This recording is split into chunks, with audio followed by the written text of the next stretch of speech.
धर्मराज कुछ नहीं बोल पाए रागी, चुपचाप जुआ खेले बैठ जाते। एक बुद्धि का देखा थे रागी, जाना था सारा देखा दीदी सगुनी। हाँ अच्छा। तुरंत चलत चलत आता है, एकदम एक पैर के लंगड़ा सगुनी रेंगत रेंगत आता है कुटिल मुस्कान के साथ। धर्मराज बोले दुर्योधन राजा है राजा सन खेलते और प्रजा है प्रजा सन खेलते, इनमें दुर्योधन बीच में कहाँ ले आवत है। तब के दारी दुर्योधन हंस के बोले मोर डहाले मोर मामा खेला थावे। अच्छा तो डहाले तो चारों जन भाई बैठे हवे ना, तेला खिला ले, बोला कोई आपत्ति नहीं है। ऐसे धर्मराज बोले हे भगवान, जुआ खेलना तो इतने बहुत बड़े पाप है रे, मैं तो खेला था और छोटे छोटे भाई मतलब में खेले पर नहीं कहा, यही सोच के चुपचाप धर्मराज जुआ खेले पर बैठ जाएगा। एक गति मामा सपनी के कुटिल मुस्कान बोलते बेटा का लगा दाव में। अच्छा दुर्योधन बोले मामा वो डहाले जितना हीरा मोती सोना चांदी वो राजपाट का सब कुछ आते हैं दाव में लगा दे। बोलते अच्छा बेटा धर्मराज तो कुछ लगाना का। हाँ जी मम्मा मैं का लगा हूँ, अरे मोर भांजा सब कुछ लगा दे तो हूँ लगा। कहा बता बिरागी धर्मराज घलो अपन सोना चांदी हीरा मूंगी हीरा जवाहर सब कुछ लगा के राज पाट राज लगा देखे।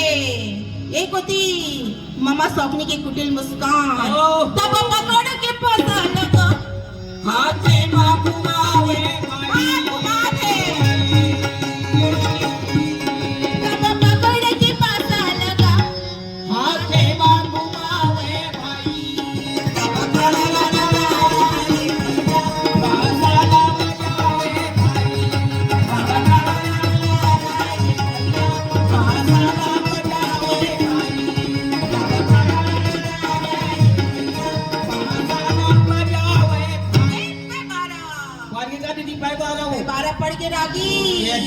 धर्मराज अपन सोना चांदी हीरा मोती सब कुछ लगा थे, यहाँ तक कि जो अपन पहले रखे ना वो लगलो दामा। पूरा सभा में सन्नाटा छा गए हैं, सब जने दूसरे के मुंह देखा थे। अब कहा हुई भगवान अब कहा हुई। तब केदारी फिर से मामा बोले बेटा और लगा कर पास का है। अच्छा धर्मराज हाथ में जोड़ के बोले अब मोर तेरा कुछ नहीं बचे, कहीं चीज नहीं बचे। कहा थे दीदी मोर पास हीरा मोती सेना जल से सब कुछ लगा अब मोर करे कुछ नहीं बचे। मामा बोले चाहते नहीं कहा थे अरे एक चार छन भाई इधर बैठे आएगा। अच्छा एक छना दाव में लगा दे, जितना धन हारे हवस ना तो सब कुछ ला वापस कर दूं। धर्मराज कुछ समझ में नहीं आते, नकुल सहदेव धनुर्धारी अर्जुन गदाधारी भीम आखिर में प्रणाम लगल दामा लगा देते। सब कुछ लहार गए रागी। अपन चारों भाई ने जब हारते ना कैसे लगते कि पूरा पत्ता मन छड़ गए, पूरा डारा मन छड़ गए, पूरा रूप से सब पत्ता मन छड़ गए रागी। चारों भाई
भयभीत हो गए हैं। अच्छा। हाथ में जोड़ के